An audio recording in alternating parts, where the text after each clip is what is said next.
Wa may yakfur bitaghuti wa yu'min billah, barang siapa yang sudah mengikuti ajaranku kata Rasul dan mengamalkannya, wa may yakfur, barang siapa betul-betul istiqomah di dalamnya, melakukan khalwat, melakukan zikir yang sudah diajarkan,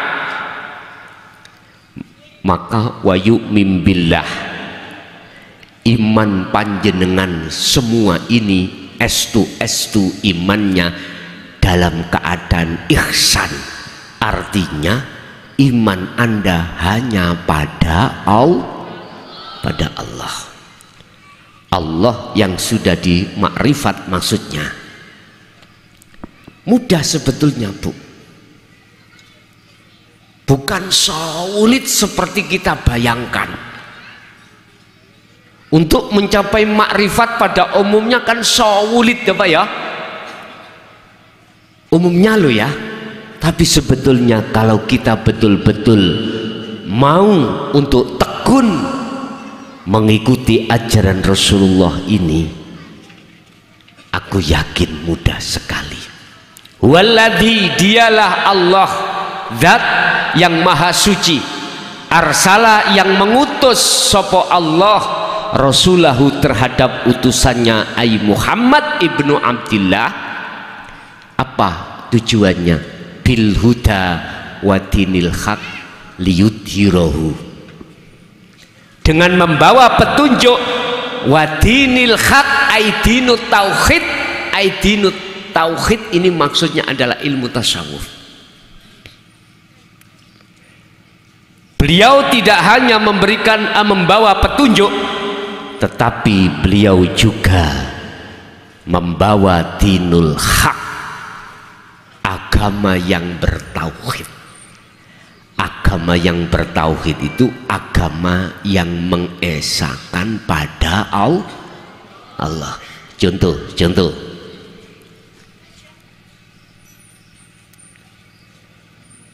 syuhudul kasroh fil wahdah. Kita menghadapi sikon yang sangat banyak. Di depan saya ada air, ada kopi, ada degan, ada anggur. Ini makhluk semuanya, betul? Oke. Degan secara akal kita akan beriman bisa menghilangkan rasa haus, betul? Air juga begitu.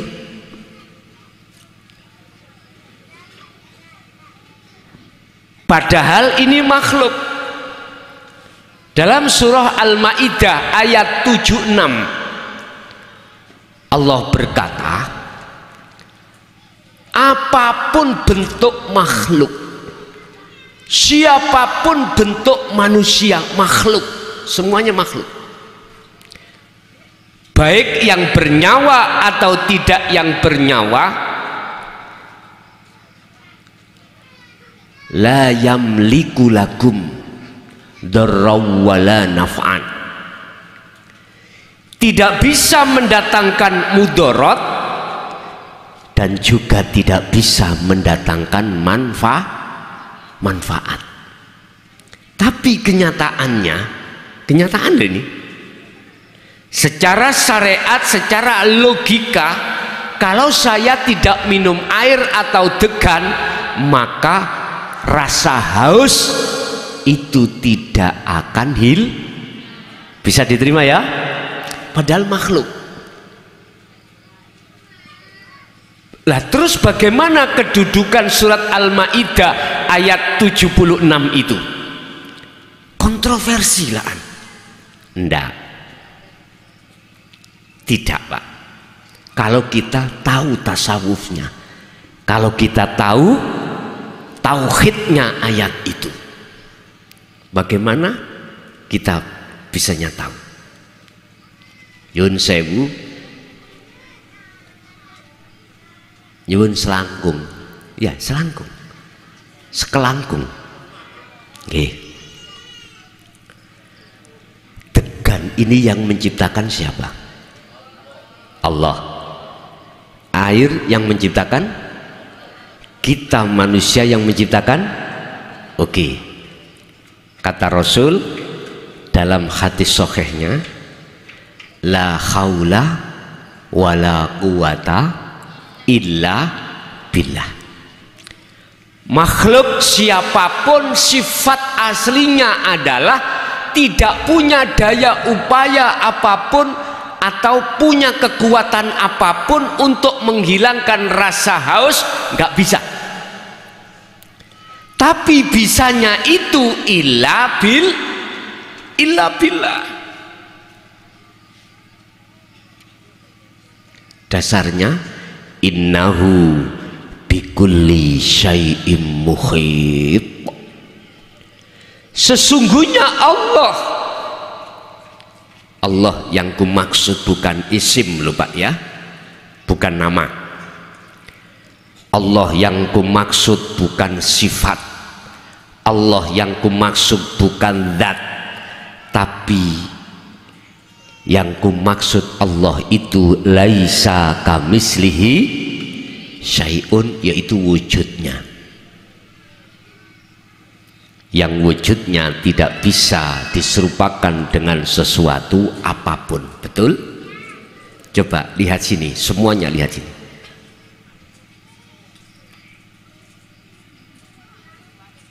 Lihat,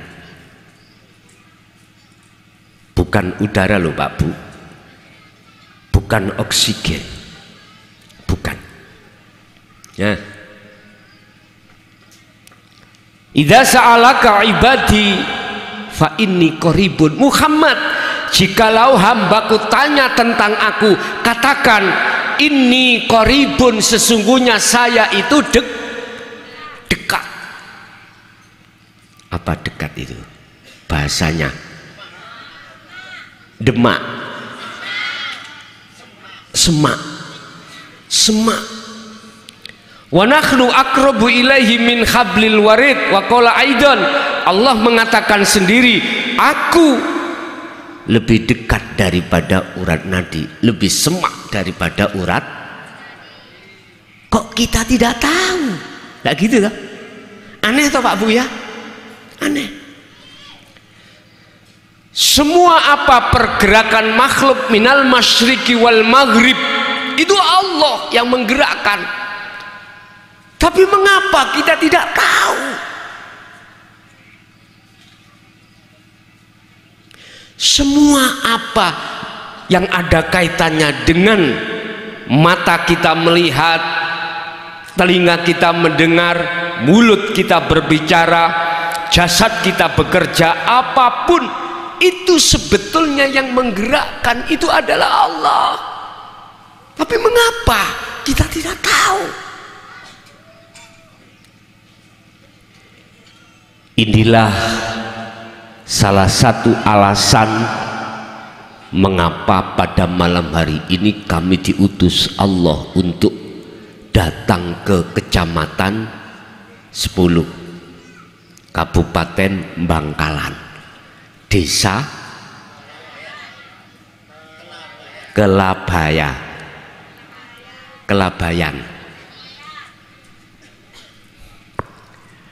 Tapi sebelumnya kami mohon maaf bila mana ada di antara hati samiin wasamiat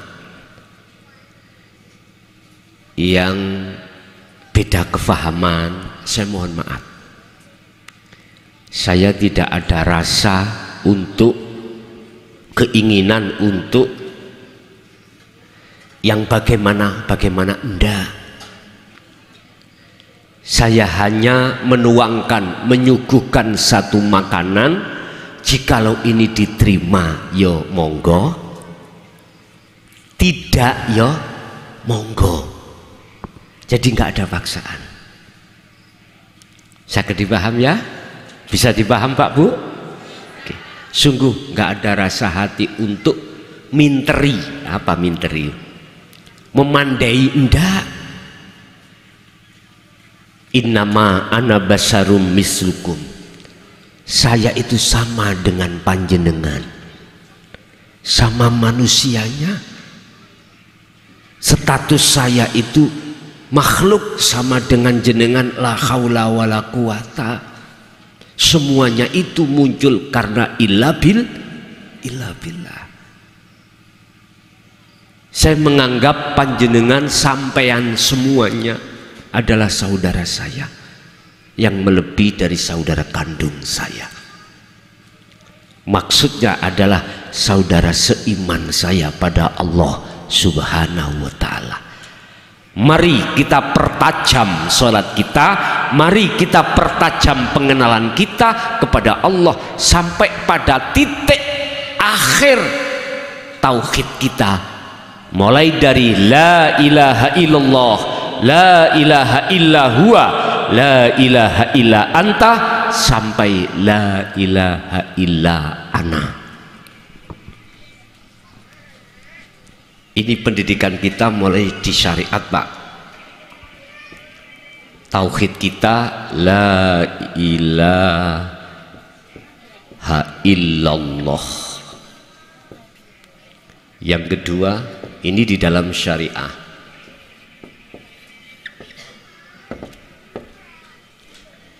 La ilaha illa huwa. Ini di dalam thariqah.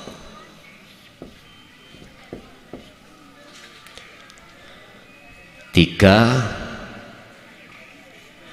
la ilaha illa anta. Ini di dalam hakikat.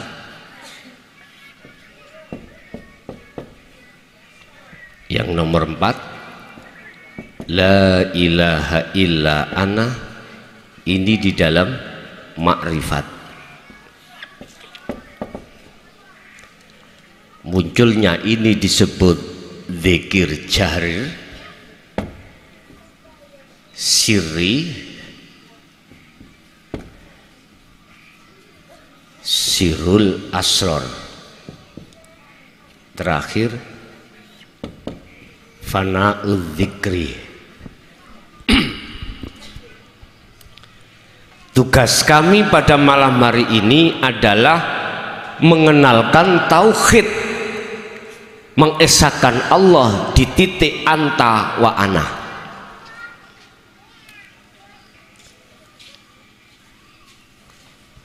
La ilaha illa anta subhanaka inni kuntum minal. La ilaha illa ana fa'budun. Kedua-duanya ini ada di dalam surah Al-Anbiya 29. Oh iya, kok 29? Bentar.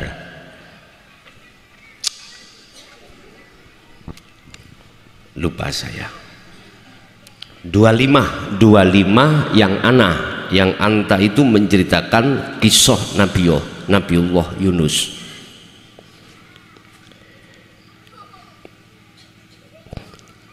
Al-Anbiya kalau nggak salah ayat 7.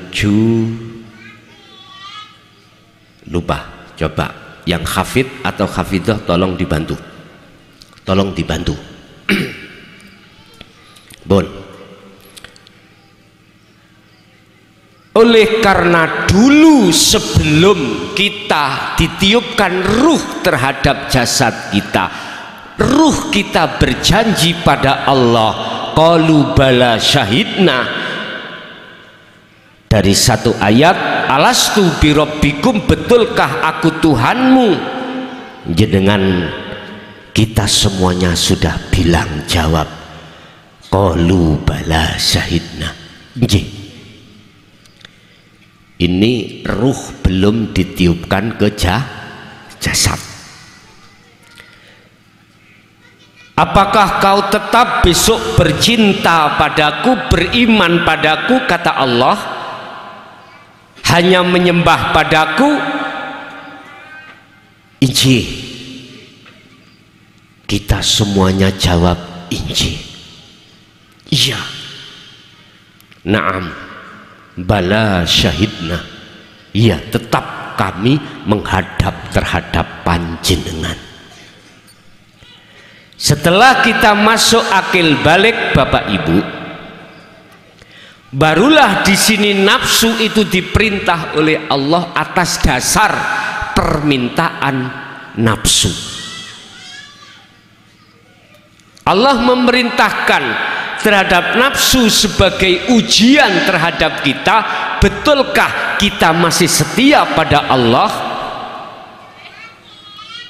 setelah kita balik? Ternyata Bapak Ibu, sejarah ruhaniyah kita itu tidak jauh berbeda dengan apa yang telah dialami oleh kakek kita Nabiullah Adam alaihissalam. Ketika saat di surga beliau itu Allah berpesan, Adam, sedika dawuh, kamu masih tetap ingin di surga, menetap di surga? Ijih. Jikalau kau menetap di surga, kau nggak usah kerja, Adam. Kau nggak usah ikhtiar minta apa, minta itu, cukup kamu itu bicara, aku kasih. Ijih. Tapi satu hal, wala taqraba hadhihi syajarah, pohon itu Dam, jangan kau mendekat, karena pohon itu berbuah khuldi. Kalau kau sampai memakannya, kau akan kuusir dari surga. Akhirnya muncullah surat Al-Hijr ayat 38, 39, 40. Iblis itu ngomong Pak pada Allah, ya Rabbi, wahai Tuhanku, berhubung saya sudah panjenengan laknat sebagai hamba yang tidak patuh untuk bersujud kepada Adam, maka izinkanlah kami minta 2 permintaan. Apa itu?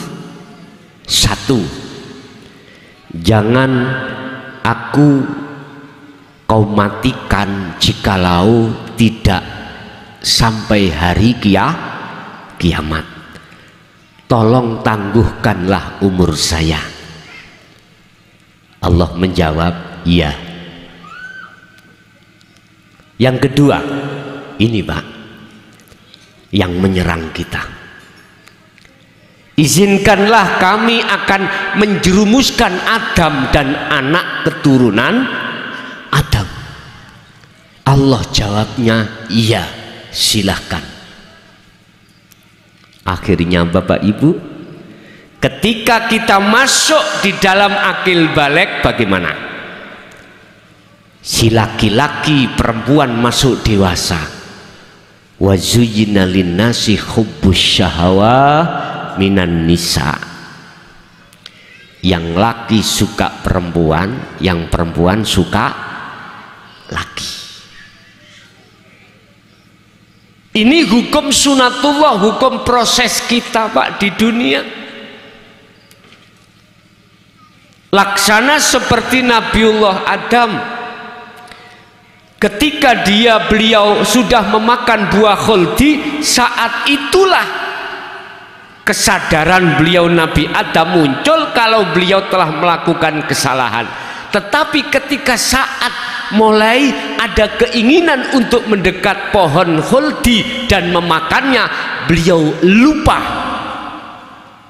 atas pesan Allah, perjanjian beliau terhadap Allah, karena disilaukan dengan rayuan-rayuan iblis tengriku. Di situ kita juga sama. Kita memakan hubus syahwah, yang laki suka perempuan hatinya, yang perempuan suka laki. Apakah itu salah? Tidak. Miturut hukum sunatullah di dalam syariat, karena ini proses kita.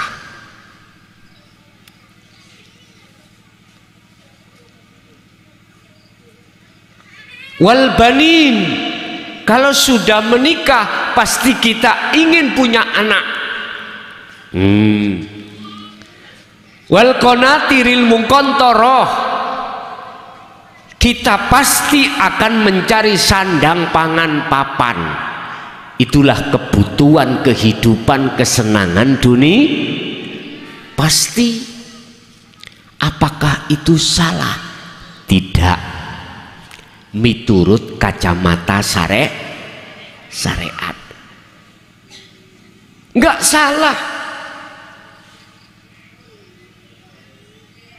Terus bagaimana miturut kacamata hakikat? Juga tidak salah apabila itu sebatas jasmani aja, tidak masuk terhadap rohani.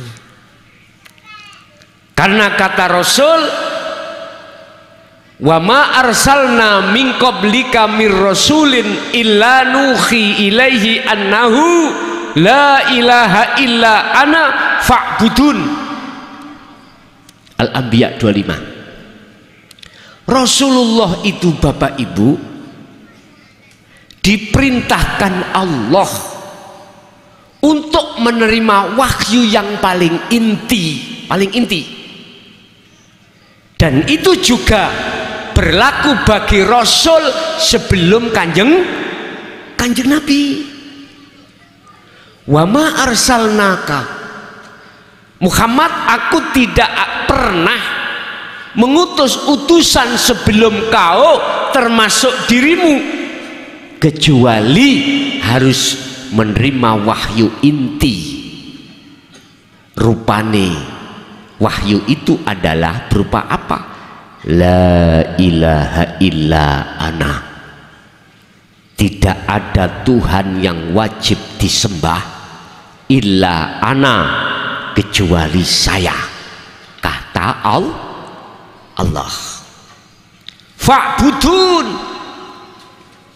ajaklah mereka untuk menyembah aku, ajaklah mereka. Berarti Bapak Ibu, semua Rasul mulai dari zaman Nabi Adam sampai Nabi Muhammad wajib memahamkan toto ilmu tasawuf, sebab dengan begitu akan bisa sampai ke makrifat la ilaha illa ana, sehingga menyembahnya itu tidak terhadap nama, tidak terhadap sifat, tidak terhadap zat, tapi terhadap ana. Mohon maaf, sekali lagi mohon maaf, ini ajaran tasawuf ini mulai saat zaman beliau Sayyidina Ali karramallahu wajhah sampai tahun 2014 kemarin, para masyayikh itu menutupi. Para masyayikh kita itu merahasiakan. Bukan persoalannya beliau nggak berani, enggak. Beliau sampaikan di dalam tempat yang khusus, tidak seperti ini secara umum. Dan juga hanya sami'innya adalah yang sudah beriman di situ. Dan materi bahasanya yang disampaikan itu bil isyarah, bil kinayah, dengan sanepan atau bahasa isyarah. Semata-mata beliau itu menjaga biar tidak ada fitnah di tengah masyarakat. Karena ini langsung ajaran ruhaniyah. Nah, sejak 2014 maka banyak para masyayikh sudah mulai menyampaikan di tengah umum. Dasarnya huwallazi arsala rasulahu bil huda wa dinil haq liyudhhirahu ala dini kulli walau karihal musyrikun wa qala aidan walau karihal kafirun. Walaupun di tengah umum, walaupun banyak manusia yang mencaci, tetap beliau sampaikan hal itu. Tujuannya apa? Yudhirahu ala dini kullih, untuk mensucikan agama kita, perbuatan rohaniah kita yang tadinya itu belum mengesahkan Allah, biar bisa mengesahkan Allah. Itu tadi suhudul kasroh fil wahdah. Contoh, jangan melihat airnya, jangan melihat degannya, tapi lihatlah Allah yang menyelimuti, melimputi di dalam maupun di luar air, atau di dalam di luar degan. Kita melihatnya jangan dengan mata dohir, Bapak Ibu. Kalau mata dohir, jenengan pasti melihat makhluknya. Harus dengan mata hati, mata batin sampeyan, yang disebut ainul basiroh, iman, imanul haq.